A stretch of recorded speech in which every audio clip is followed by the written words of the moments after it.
नमस्कार। देखिए, आप लोगों ने एक शब्द सुना होगा जो कहीं न कहीं बार-बार रिपीट होता है ना? एक तो काला धन, और एक और आता है जैसे समानांतर अर्थव्यवस्था, ठीक है? तो समानांतर अर्थव्यवस्था को समझने से पहले आपको काला धन जानना होगा कि एक्चुअल में काला धन क्या होता है। देखिए, काला धन या सफ़ेद धन, ये एक्चुअल में उसका कलर नहीं है। बेसिकली इसका काला धन हो या सफ़ेद धन हो गया, इसको अलग अलग परिभाषा के रूप में परिभाषित किया गया है। हम उसके बारे में सुनते हैं, जानने का प्रयत्न करते हैं कि एक्चुअल में काला धन क्या है। फिर उसके बाद हम देखेंगे कि समानांतर अर्थव्यवस्था क्या है। देखिए, काला धन एक्चुअल में क्या है? कोई भी व्यक्ति है, अगर वो सही तरीके से पैसा कमाता है और सही तरीके से पैसा कमाने के बाद भी अगर उसमें टैक्स नहीं देता है, तो वो उसका काला धन हो जाता है। और दूसरा चीज़ ये है कि मान लो किसी व्यक्ति ने जिसने गलत तरीके से गैर कानूनी सोर्स से क्या किया है, पैसा अर्जित किया है, वो तो शुरू से ही काला धन है ना? और उसको काला ही बोला जाएगा, उसको गोरा नहीं बोला जाएगा, ठीक है? उदाहरण के लिए कोई व्यक्ति है, कोई सरकारी कर्मचारी अधिकारी, मान लो रिश्वत लेता है, रिश्वत लेके वो पैसा कमाता है, तो वो उसका काला धन है, क्योंकि ये जो रिश्वत लेना है एक प्रकार की गैर कानूनी अवधारणा है, ठीक है? तो बेसिकली दो चीज़ें समझ गई काला धन के बारे में। एक तो जो हमारे दिमाग में है शुरू से कि गलत तरीके से जो पैसा कमाएगा वो काला धन है ना? इसके बारे में सभी जानते हैं। और एक और चीज़ है जो किसी ने सोचा नहीं होगा कि अगर आप सही तरीके से पैसा कमा रहे हैं, मतलब आप कानूनी रूप से और न्याय उचित ढंग से भी क्या कर रहे हैं, आय को अर्जित कर रहे हैं, पर जब आप उसमें टैक्स नहीं देते, गवर्नमेंट को टैक्स नहीं देते और उसको हिसाब नहीं दिखाते, तो वो क्या हो जाता है? आपका काला धन हो जाता है, ठीक है? और उसी प्रकार से आपने काला धन जैसे है उसके जस्ट अपोजिट में होता है, विपरीत में होता है सफ़ेद मुद्रा, श्वेत मुद्रा या वाइट मनी, ठीक है? आपने वाइट मनी भी कहीं ना कहीं सुना होगा। चलो इसके बारे में देखते हैं। देखो, वाइट मनी ऐसे मुद्रा से संबंधित है जिसको खाते में दर्शाया गया है। इसका लेखा जोखा राष्ट्रीय आय में होता है और देय कर का भुगतान किया जाता है। मतलब अगर आप सही तरीके से पैसा कमाते हो और उसके बाद गवर्नमेंट को टैक्स देते हो, प्रॉपर टैक्स पे करते हो, तो वो आपका सफ़ेद मनी है, that is the white money. और उस प्रकार की जो अर्थव्यवस्था होती है उसको वैध अर्थव्यवस्था कहते हैं, दैट इज़ लीगल इकोनॉमी, ठीक है? तो वैध अर्थव्यवस्था की जब बात होती है तो वो है आपका वाइट मनी, सफ़ेद मनी, मतलब गवर्नमेंट का पैसा, गवर्नमेंट का इकोनॉमी, जिसमें गवर्नमेंट को पूरा टैक्स दिया गया है ना? और एक और चीज़ है जिसमें हम बात किए थे, ब्लैक इकोनॉमी। चलो इसके बारे में देखते हैं। वह धन, संपत्ति व आय जिसे प्राप्त किया गया है या कमाया गया है, जिस पर स्वामित्व है तथा जो देश की वैध कर प्रणाली से बच गया है।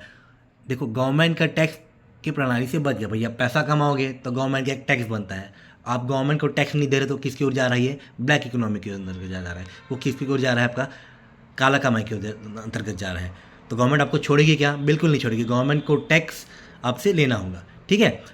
हाँ, तो हम कहा थे देश की वैध कर प्रणाली से बच गया है और उस पर कोई कर नहीं दिया गया है। तो ऐसा धन, संपत्ति व आय का क्षेत्र को काली अर्थव्यवस्था कहते हैं, ब्लैक इकोनॉमी या अवैध अर्थव्यवस्था, इललेजिटिमेट इकोनॉमी या इलीगल इकोनॉमी। देखिए क्या चीज़ सीखे, काला धन से क्या होता है? ब्लैक इकोनॉमी, काली अर्थव्यवस्था या अवैध अर्थव्यवस्था, या फिर इसको इंग्लिश में कहते हैं आप लोग इलीगल इकोनॉमी।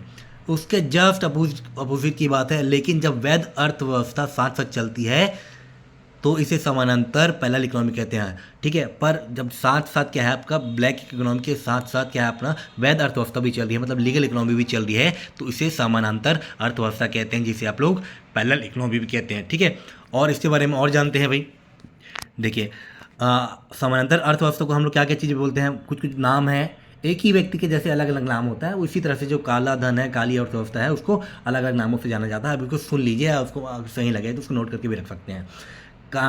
समांतर अर्थव्यवस्था को काली अर्थव्यवस्था, लेखा जोखा रहित अर्थव्यवस्था। लेखा जोखा रहित अर्थव्यवस्था का मतलब क्या हुआ जी? मतलब गवर्नमेंट के पास उसका हिसाब नहीं है। अगर गवर्नमेंट के पास उसका हिसाब रहता तो गवर्नमेंट उससे टैक्स वसूल लेती, तो वो क्या हो जाता आपका? गवर्नमेंट को टैक्स मिल जाता। पर उसका कोई रिकॉर्ड ही नहीं है, कोई लेखा का रिकॉर्ड नहीं है, तो वो क्या है आपका? Unaccounted economy. इलीगल इकोनॉमी की होगा क्योंकि गलत तरीके से पैसा कमाया है, गलत तरीके से पैसा कमाया होगा, तो इकोनॉमी कौन सा होगा आपका? गैर कानूनी अर्थव्यवस्था। या फिर एक और शब्द आता है भूमिगत अर्थव्यवस्था, ठीक है? इसको अंडरग्राउंड इकोनॉमी भी कहा जाता है और इसको अस्वीकृत अर्थव्यवस्था भी कहा जाता है, ठीक है? अब देखो एक नई चीज़ है इसमें, वैध को क्या बोलते हैं? वैध है मतलब लीगल, मतलब लीगल है, लीगल अर्थव्यवस्था और तथा समानांतर अर्थव्यवस्था दो समानांतर रेखा की तरह एक दूसरे के विपरीत दिशा से प्रेरित होती है। देखो क्या बोल रहा है, जैसे कोई नॉर्थ है कोई साउथ है, उसी तरह से मान लो दो रेखाएं जो अलग अलग दिशा में जा रही है, तो वो क्या है आपका, एक दिशा में लीगल अर्थव्यवस्था चलता है और दूसरे जस्ट अपोजिट दिशा में उसके पैरेलल में क्या चलता है आपका, समानांतर अर्थव्यवस्था चलता है। ठीक है। और हाँ देखिए एक चीज़ और इसमें ये है आपका काम का चीज़, देखो इस प्रकार देश में एक समय दो अर्थव्यवस्था चलती है। मतलब देखो हर एक देश में ना एक समय में दो अर्थव्यवस्था चलती है। पहला वो अर्थव्यवस्था होगा जो उस देश के मौद्रिक प्रणाली पर आधारित हो। सर ये मौद्रिक प्रणाली क्या होता है, हर देश का एक टैक्सेशन सिस्टम होता है। उस टैक्स के जरिए क्या करता है गवर्नमेंट, रेवेन्यू जनरेट करता है, टैक्स कमाता है। सर गवर्नमेंट को टैक्स को चाहिए, गवर्नमेंट को पैसा चाहिए ना, तो वो क्या करता है गवर्नमेंट कर के जरिए, चाहे वो प्रत्यक्ष कर हो या अप्रत्यक्ष कर हो, उसके जरिए टैक्स कमाता है। फिर गवर्नमेंट क्या करता है, सो जो पैसा गवर्नमेंट के पास आता है ना, वो आप ही के लिए क्या करता है, वेलफेयर जो स्कीम्स है उसके में खर्च करता है। ठीक है। तो गवर्नमेंट को टैक्स नहीं मिलेगा तो गवर्नमेंट को पैसे नहीं मिलेगा, गवर्नमेंट को पैसे नहीं मिलेगा तो गवर्नमेंट आपके लिए खर्च कैसे करेगा।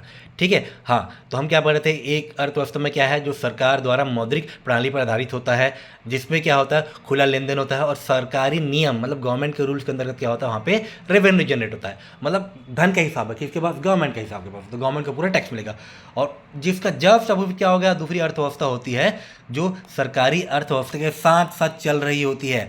पर ये कौन सी अर्थव्यवस्था है, यहाँ पे क्या है जो ट्रांजैक्शन है, देखो यहाँ पे क्या है छुपा हुआ, मतलब छुपा हुआ ट्रांजैक्शन होता है। क्यों छुपा हुआ, ताकि गवर्नमेंट को कोई हिसाब मत नहीं मिले। अब गवर्नमेंट को हिसाब नहीं मिला तो गवर्नमेंट टैक्स कैसे लेगा भाई, तो वो क्या होता है आपका, वो आपका ब्लैक इकोनॉमी के अंतर्गत आता है। ठीक है। तो समय के साथ साथ क्या होता है जो आपका समांतर अर्थव्यवस्था बढ़ जाता है। पर बिल्कुल ऐसा नहीं होना चाहिए। हर एक देश में ज़्यादा से ज़्यादा क्या होना चाहिए, हर एक देश में ज़्यादा से ज़्यादा वैध या नियमित इकोनॉमी होना चाहिए, जो जिसको बोलते हैं वैध अर्थव्यवस्था। वैध अर्थव्यवस्था क्या होगा, government will get more amount of money means tax. ठीक है। ये काला धन था। ठीक है। तो हमने क्या पढ़ा, काला धन से किससे जुड़ा हुआ है, समानांतर अर्थव्यवस्था से। ठीक है। अगर आप विद्यार्थी हैं तो एक मतलब मैथड्स होता है जिसके जरिए आप क्या कर सकते हो, ब्लैक मनी को निकाल सकते हो। ये कहीं ना कहीं कहाँ पे काम आएगा, आपके एग्ज़ाम में काम आएगा। सब एग्ज़ाम में है वो कि काला धन क्या है, तो आप मैंने जो पढ़ाया है आप उसको नोट्स कर सकते हैं और उसको लिख सकते हैं। ठीक है। और सपोज ये भी इसमें आप ये भी ऐड करोगे तो ज़्यादा मार्क्स मिल सकता है। ठीक है। तो काला धन को आकलन करने की विधियाँ देखो, नीचे मैं सीधा फॉर्मूला में आता हूँ, BI = TTI - TT। सर ये क्या क्या चीज़ है, देखो BI मतलब कि काला धन, इक्वल टू TTI मतलब कि कुल कर दे आय। इसको मैं भी एक्सप्लेन करता हूँ। -TT, TAT क्या होता है, कुल वास्तविक कर आरोपित आय। मान लीजिए किसी व्यक्ति का 10 लाख रुपए क्या बन रहा था, कुल कर दे आय बन रहा था ना, TTI। पर उस व्यक्ति ने क्या किया, 10 लाख टैक्स बन रहा था और उसने क्या बताया, सिर्फ 7 लाख रुपये टैक्स बताया, टैक्स पे किया। तो TAT कितना आपका, कुल वास्तविक कर आरोपित आय। तो 10 में से माइनस करोगे 7 तो कितना होता है, 3 लाख रुपए। तो 3 लाख जो है उसका BI = क्या है उसका काला धन है, मतलब ये कर की चोरी है। तो समझ आया आपका कि किस तरह काला धन जनरेट होता है, कि गवर्नमेंट को जितना टैक्स मिलना चाहिए था गवर्नमेंट को उतना टैक्स नहीं मिल पाता है और उससे क्या होता है, काला धन जनरेट होता है। ठीक है। तो काला धन किसी भी इकोनॉमी के लिए यूज़फुल नहीं होता, ये हर एक इकोनॉमी के लिए क्या होता है, हार्मफुल होता है। ठीक है। तो ज़्यादा से ज़्यादा क्या, तो कौन सा धन होना चाहिए, काला धन की गोरा धन, वाइट मनी। हर चीज़ हर इकोनॉमी में वाइट मनी ज़्यादा से ज़्यादा चीज़ होना चाहिए, ठीक होना चाहिए। तो उम्मीद करता हूँ ये काला धन का जो कॉन्सेप्ट है समझ आया है। अगर आप विद्यार्थी हैं तो इसको कहीं ना कहीं नोट्स बना के रख लीजिए, काम आएगा। वरना जैसे ये एक नॉलेज के तौर पर भी आप सुन सकते हैं, और ताकि आपको काला धन का जो कॉन्सेप्ट है आपको समझ आ जाएगा। तो thank you for watching this video. मैं अगले वीडियोज़ में कुछ और नया कॉन्सेप्ट लेके आऊँगा। Thank you.